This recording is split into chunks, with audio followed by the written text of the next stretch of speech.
Hello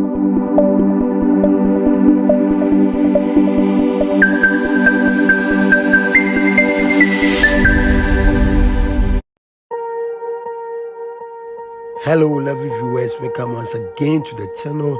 Today we are bringing you an update of the biggest rail infrastructure in the country so far, which is the Tema Mpakadan rail project, which is almost done.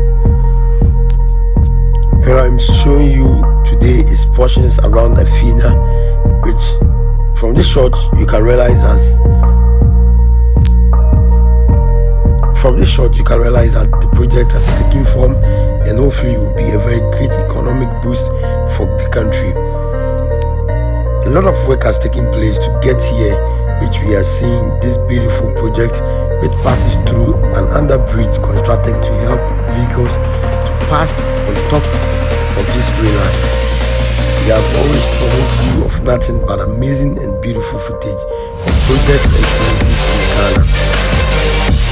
This project, when completed, is expected to help reduce the vehicular movement of goods from the ports of Ghana, especially our neighbors to the north.